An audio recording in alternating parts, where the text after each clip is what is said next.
Network Entertainment. May mga pages ka ba na ayaw mong ibenta? Nung bago ko ginawa yung Deadpool, akala ko akala ko magiging madali yung pagla-let go. Oo. Pero nung natapos ko, meron akong mga ilang pages na parang first break ko to sa Marvel parang ang hirap i-let go. Talagang medyo magiging sentimental ka dun sa unang unang trabaho mo.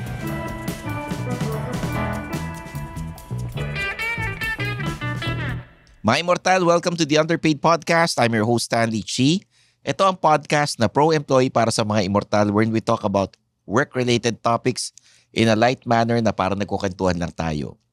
In this episode, ang pag-uusapan natin is paano ba makapasok sa Marvel, sa DC International Comics Company or comic book companies in the US. Diba? Lahat tayo naging collector. I'm sure yung mga nagbabasa ng comics dyan, we read different titles like Spider-Man, Batman, Hulk. Ako personally, Batman tsaka Hulk ang kinokolekt ako dati nung 90s. And then, may konting Spawn ako dati. Meron ako mga kinokolekt na yung characters nung ini-illustrate na ng mga comic book artists na I look up to, like Joe Quesada. I look up to sila Grant Morrison sa mga writers naman. And then, I collected the entire Nightfall, Knight's End, Night Quest series dati. Yun. And, swerte tayo kasi ang guest natin, legit na Marvel comic book artist. Siya lang naman ang in-announce sa Super Manila last week na mag-illustrate ng Deadpool for Marvel Comics. And previously, he illustrated Ninja Turtles, G.I. Joe sa IDW Comics, IDW Publishing. Mm-hmm. And then, andito siya live in the flesh. Makikita niyo yung mga trabaho niya. Ayan, no? Gagandahan. Walang iba kundi si Roy Mercado. Hello mga Immortal. Welcome to the Underpaid Podcast. Thank you sa pag-imbita sa akin, sir. Ayun, ako natutuwa na nag-guest ka rito kasi malayo pa pinanggalingan mo. And then, dala-dala mo yung mga original artworks mo, yung mga commissioned works para sa mga clients mo. Mm-hmm. We have characters like Riddler. Sino pa yung mga nandito? Spider-Man. And then, may Punisher pa rito. Pero, kumusta ang feeling ng in-announce na isa ka sa mga artist ng Marvel? Nakakagulat. At sobrang exciting. Doon ba nalaman na artist ka na ng Marvel? Nalaman namin a month before. Nung in-announce siya, after yon na in-announce ni Marvel officially. So, medyo, yung gulat namin medyo mababa na. Kasi kumbaga parang nung unang sinabi sa inyo na o-offeran ka namin ng kontrata, paano sinabi sa iyo yun? Nakatanggap ako ng tawag from my manager. Tapos, tinanong niya ako kung na-receive ko ng email. Wala ako na-receive na email. O bakit? So, ang na-email pala siya. So, ako parang nung sinabi niya, Roy, gagawin mo yung Deadpool. Ready ka na ba? Sabi ko, kasi parang hindi pa nagsisink in sa akin na Deadpool. Nung kinabukasan ko pa parang na-feel na, oo nga, eto na nga, nung na-receive ko na yung script.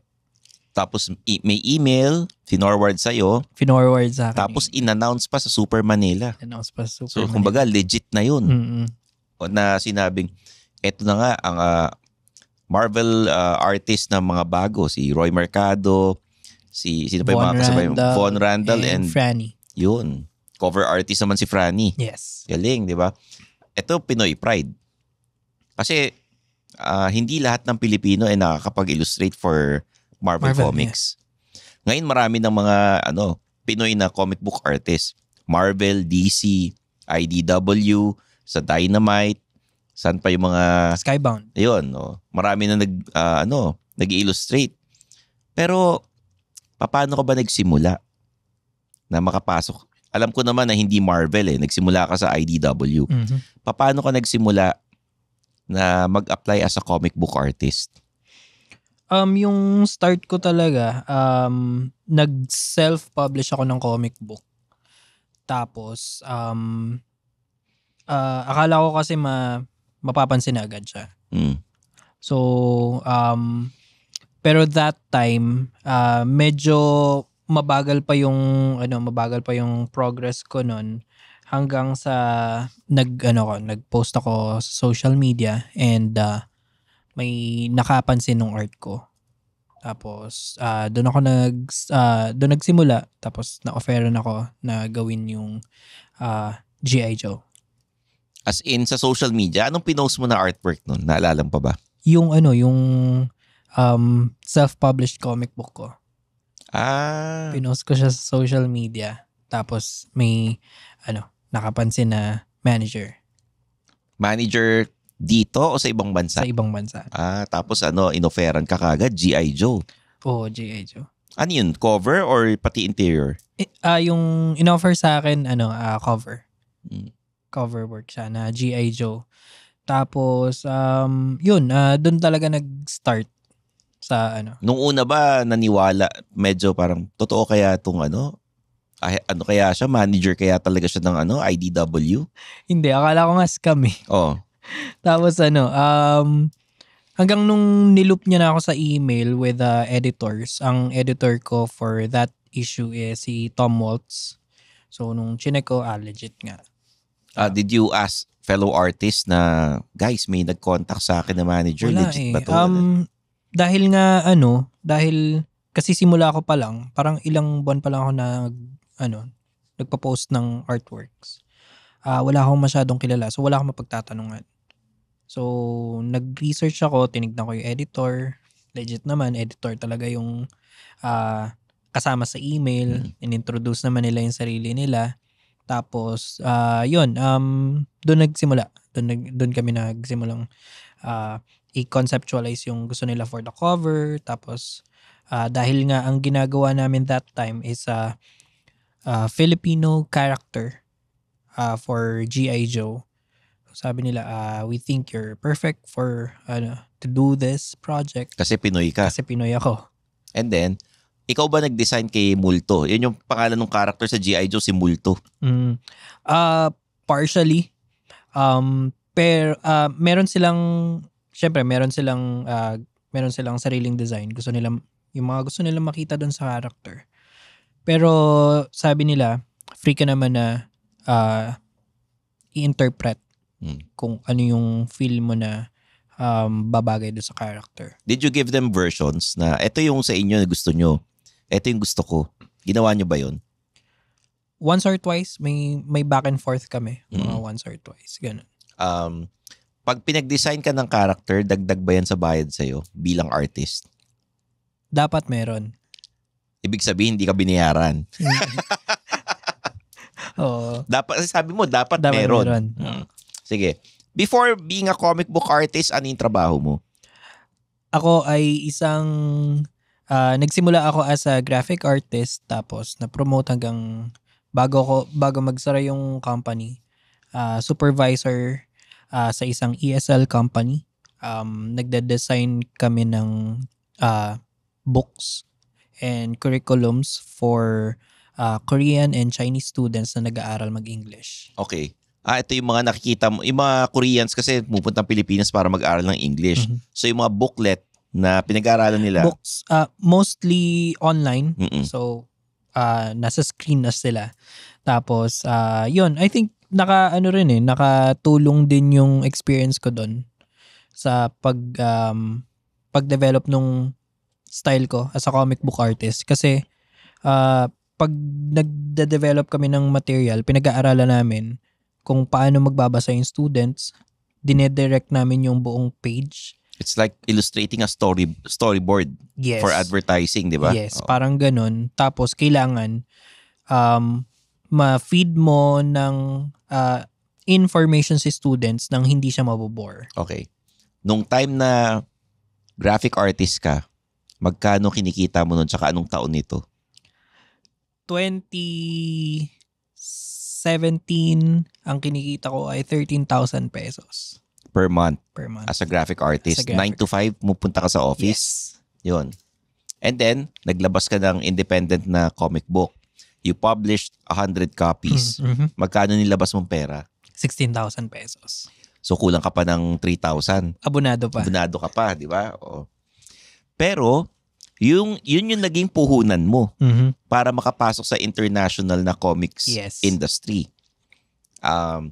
Hindi kasi lahat ng nagpo-post ng illustration sila online, nakikita ng editor at 'di ba, yung parang ino-offeran kagad ng ng trabaho sa IDW or sa Marvel. Ibig sabihin, noon pa lang mahilig ka talaga mag-illustrate and meron kang training na noon pa. Hindi naman formal training. Naging hobby ko lang talaga na mag-drawing. Okay.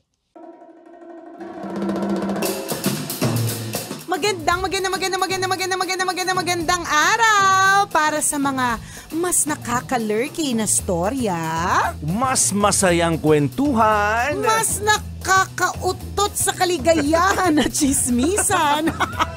mga kaabang-abang na storya. Aba, tutok na lagi sa Tambalan Podcast. Kanina nagkukwentuhan kami off-cam. Your father's also an illustrator. Yes. Anong comics? Hiwaga Comics. Yung mga horror. Yung mga horror. So, mga immortal na nanonood dyan, na nakikinig, namana niya yung talent niya sa father niya. Kasi illustrator din siya and I'm sure sobrang proud sa'yo yung daddy mo kasi Sobra. nung panahon na siguro 90s pa siya. Late 90s. Ang hirap makapasok ng Marvel noon. Ang nandoon sa Marvel noon si Will Portacio pa lang. Oo. 'Di ba? At lahat kami noon, yung mga fine arts students ng UST, ng kahit anong eskwelahan, ang pangarap namin makapasok sa Marvel. Eh hindi lahat nabigyan ng ng talent na gano'n na mag-illustrate ng ganyang kaganda. Yung sa'yo, namana eh. Namana. Oo. Kapag umaalis ng bahay yung tatay ko, binubuklat ko yung mga Hiwaga Comics na drawing niya noon. Natatago mo ba yung original? Nafe-frame nyo ba? Merong ilang original, pero kasi nung nagtatrabaho si tatay sa comics, kinukuha ng editors yung mga original. Tapos hindi na binabalik? Hindi na. Talaga yung mga editor eh. Hindi kasi, maintindihan ko kasi back then, hindi ini-scan eh. Hindi ini-scan sa bahay eh. Pinapadala talaga yung original. Ganon.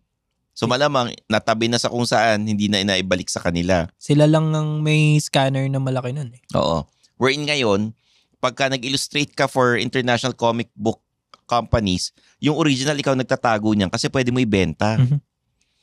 Okay lang sa'yo na magbenta ng original artwork? Okay lang. Yung iba kasi very yung parang masyado silang possessive sa original artwork nila. Parang baby. Oo. Kasi baby nila yung original. Hindi, parang tagal nilang ginawa yun, di ba? Minsan ayaw nila ibenta. May mga pages ka ba na ayaw mong ibenta? Nung bago ko ginawa yung Deadpool, akala ko akala ko magiging madali yung pagla-let go. Oo. Pero nung natapos ko, meron akong mga ilang pages na parang first break ko to sa Marvel parang ang hirap i-let go. Talagang medyo magiging sentimental ka dun sa unang unang trabaho mo. For the record guys, ang manager po niya si Jiggy Cruz. Jiggy, hello. Sana mag-guest ka rin dito sa Underpaid. At alam kong maganda ang naitutulong mo sa mga komikero natin dito sa Pilipinas. Kanina nagkukwentuhan kami. Talagang ang laki ng utang na loob daw ni Roy sa'yo. Sobra. Ayun. So, yung ginagawa mo ngayon from 13,000, ngayon, nung naging, ito na lang, kasi G.I. Joe, yun yung una mo eh. Ilang issues ka sa G.I. Joe? 2 cover. Oo. 2 cover ako sa G.I. Joe. Sa Ninja Turtles? Ninja Turtles, 2 cover plus 6 na issue, interiors and covers. Okay. Ang isang cover magkano? Ang isang cover, yung rate ko sa Ninja Turtles ay back then nasa $280. $280 US. Yes. Anong taon nito? 2021. Oh, pandemic. 280. Yung interior, magkano isang page? $125. $125 US dollars tapos times 24 pages. 24 Minsan pages. 48 pa. 24 lang. 24 lang. Per issue yun, 24. Okay. Per page mo, 6,250. Mhm. Ilang oras mo ginagawa yung isang page? Ito. As a comic book artist kasi, kailangan at least a page a day. Okay. Kasi may deadline yung publishing, yung printing. Which is not bad. Yes. Times 24 pages, that's 150,000 pesos Mhm. per issue. Per issue. So for 1 month, 1 month. wala pa yung cover dun. Wala pa yung Yung cover is 280 times 50. Oh, what? 164. Mhm. Yun ang 1 month no. As a comic book artist. Yes. Di ba Deadpool? Ano bang Deadpool ang i-illustrate mo na ano? Venom War Deadpool number 3. Mm-mm. Tapos, ilang ano yun? Ilang issues yun? Hindi ko pa alam. Oh. Hindi siya miniseries? Part siya ng ng event. Okay. May mga gusto ko bang sabihin sa mga sumuporta sa'yo, sa mga tumulong sa'yo? Siyempre, maraming salamat. Yung mga taong naging instrumental sa pagtulong sa akin sa pagkakaroon ng break sa Marvel. Talagang sobra-sobra yung pagpapasalamat ko dyan. Yung kay Bossing, kay Jiggy, and sa mga nag-organize ng event kasi talagang malaking tulong yung pag-organize ng event kasi kung hindi dahil dun sa mga events, Yung Super Manila. Hindi naman kasi laging mamimit ng although online na tayo, hindi sa lahat ng pagkakataon mamimit ng editors yung mga budding artist. So tuwing meron lang event katulad ni I think yung isa sa mga kasama namin si Kim Jacinto sa event din siya na discover. So malaking tulong talaga. Talagang nagbubunga yung mga events, yung pag-attend ng events lalo na kung naandun yung mga editors. Mga convention. So, ito para sa mga aspiring na Marvel Comics na artist. Ito yung mga sinasabi mo na mag-attend na conventions, Yes. pakita yung trabaho sa mga editors, di ba? Pero, yung pagpasok mo sa Marvel, alam ko, naging susi rin dun dahil nag-illustrate ka ng G.I. Joe and ng Ninja Turtles. Hindi mo pa nakakwento sa amin, paano ka nakapasok na Marvel? So before ako before nag-Marvel kasi ko last year sa Super Manila. Na-meet ko si CB Cebalski sa Super Manila 2023. Before yon nakapasok ako sa Next Comic Art. So, naging part ako ng team, sabi ni Jiggy. Next Comic Art is sa ibang bansa ba yun na ano? Local group siya ng mga artists. Parang ano yun? Kahit sino ba pwede sumali ron or pag lang international comic book artist lang? Yung Next Comic Art, yung team namin na manage ni Jiggy. Ayun yung pangalan nyo, Next Comic Art. Oh. So, group siya ng mga Filipino comic book illustrators. So, a few months before ko na-meet si CB, naging member ako ng Next Comic Art. Tapos, at that time, talagang dapat mag-quit na ako ng comics, pero na-meet ko si Jiggy at kumbaga, tinulungan niya ako na wag mag-quit kasi nga sayang yung talent mo, sabi niya. Subukan mo muna. Kahit na kahit na nag-G.I. Joe ka na, tsaka nag-Ninja Turtles ka, gusto mo pa mag-quit. Kasi parang at that time medyo kumbaga nagkaroon ng problems kasi. So yung way na nakikita ko is para magkaroon ng mas stable na income is bumalik sa regular 9 to 5. Ako naman parang it's been a good run kasi meron akong G.I. Joe. May makukwento na akong maganda sa anak ko na, di ba, nakapag G.I. Joe ako, nakapag Ninja Turtles ako. And for stability ba? Kasi although freelancer, hindi naman laging may projects eh. And maraming factors na na nakakaapekto siya sa sa pagpasok ng income. So buti na lang na meet ko si naging member ako ng Next Comic Art and tinulungan niya ako na yun nga medyo tinulungan niya ako na maging mas stable gamit yung pagbebenta ng original art And then yung mga commissions pa. and commissions. Lahat yan dumadaan kay Jiggy. Yes. Parang artista rin pala kayo no? Diba? Pagka may kukuha sa inyo, kailangan kausapin nyo muna yung manager ko, pasensya na, ganyan. As an artist, personally, parang ang hirap magpresyo. Hindi, totoo yun. Kasi kung ikaw mismo yung nag-illustrate, painter ka man or yung nagde-design ng logo, ang artist kasi mahiyain eh. Mhm. 'Di ba? Hindi magaling makipag-usap or magpresyo or makipag-deal Yes. sa kliyente. And minsan yung mga kliyente, they take advantage of that dahil Yes. mahiyain yung artist. So, mas maganda nga yung may hinaharap kang manager. Mahirap magpresyo, una, dahil nga, yun nga, mahihain. Pangalawa, hindi ko naman alam yung going rate. Mm-mm. So, malaking tulong yung pagkakaroon ng manager na siya yung haharap sa client. Tsaka yung mga kontrata, resibo, Yes. yung mga ganun, Yes. di ba? And may mga, kasi, may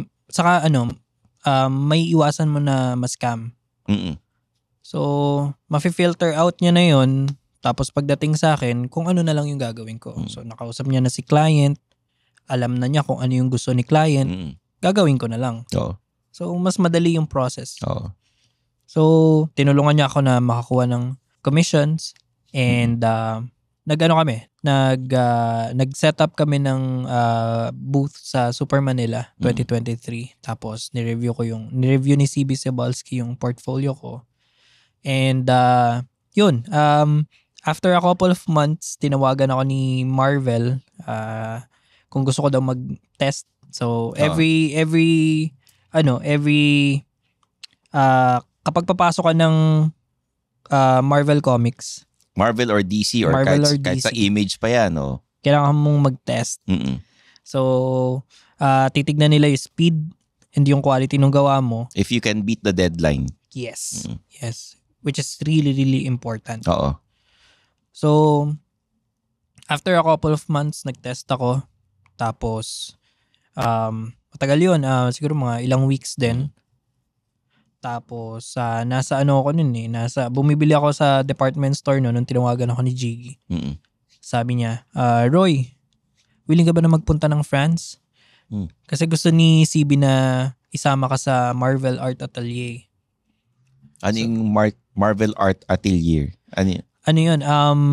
Program siya ni Marvel na na tinitrain nila yung parang upcoming artists. Yung mga artists na may potential na maging part Diba? ng Marvel. Ganda yun, ha? Oo, libreng Oo. Oo. Ano yun? All expense paid nila yon. So, Ilang araw ka dun? 10 days. O ba? Not bad. Yes. So, sobrang blessed na blessed ako na naging part ako nun. At naging instrumental yun sa pagkaka-hire sa akin. Kasi doon nila na-test yung speed. Doon nila nakita yung, kasi para siyang parang survivor. parang may mga test kami doon eh. Oo. So, kung ang regular na page, 1 day tinatapos, nung nag-bootcamp kami, kailangan namin tumapos ng 2-3 pages in 4 hours. Wow. Yes. Paano mo nagawa yun?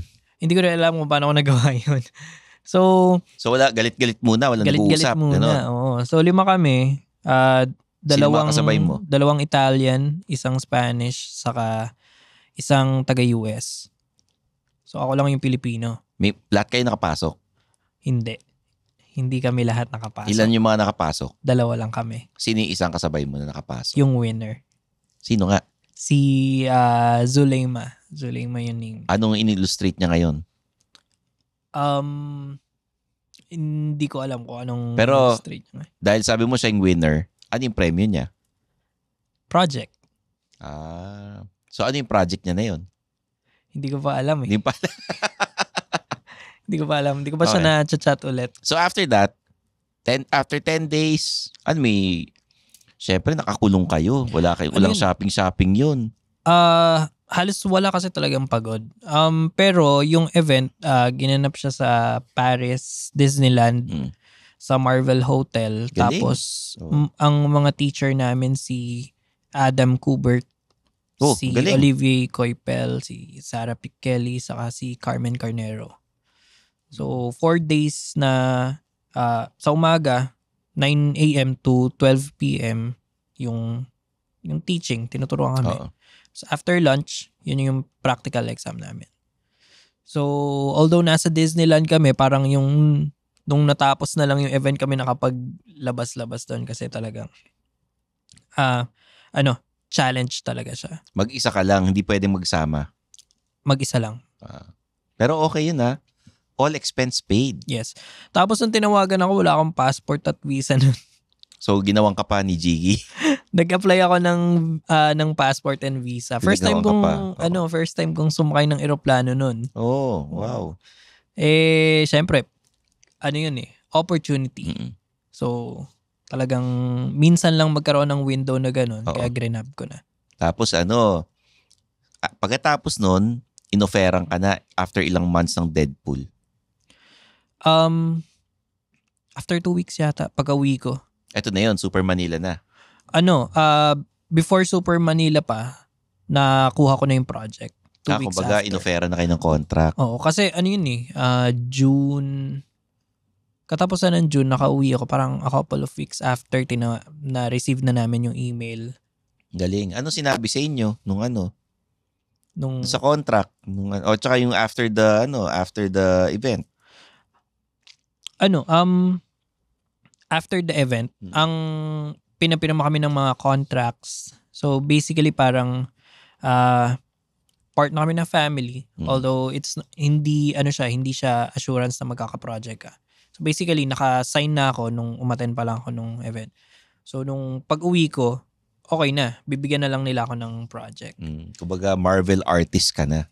Oo, officially. Oo. Anong sabi sa'yo ni Jiggy? Sobrang happy siya. Para siyang tatay na proud na proud daw. Galing. Nakakatuwa no? Kasi pwede mo ba sabihin ko saan ka nag-aral? Nag-aral ako sa pamantasan ng lungsod ng Pasig. Saan nag-aral ng drawing? Self-taught ka? Self-taught. Galing. Ibig sabihin pagka-artist ka ng Marvel o kahit anong international comic book company, wala yan sa eskwelahan. Wala sa eskwelahan. Nasa grit mo yan kung gusto mo talagang mag-drawing ng ng comics And syempre, may talent ka rin na Hard work. hard work, di ba? Then, namana mo rin talaga yung talent mo. Yeah. Galing. We're very happy for you, Roy, and proud na proud kami Thank you. bilang Pinoy na, syempre, Marvel Comics na artist Thank you. Oh, yun. So yan, mga immortal. Sana na-inspire kayo sa kwento ni Roy Mercado. Makasama pa natin siya sa isa pang episode. Abang-abangan nyo lang yan.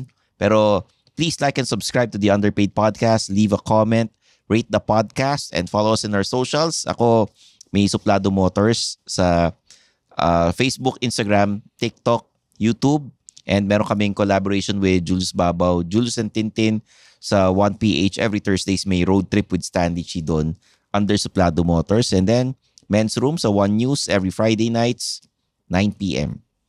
Ayun. Roy, anong social media accounts mo?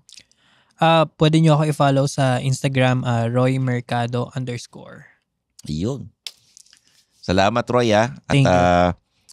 sana makabalik ka ulit sa podcast na to. Sure. Ayun. Sure. Galing. Congratulations, Roy. Thank you. The artist of Deadpool, Roy Mercado. So there you have it, guys. For Roy, and a shout out sa TPN. Zar, get well soon. Si Jeff, Jasper, diba? Sila Zeke. I'm your host, Stanley Chi, and this is the Underpaid Podcast.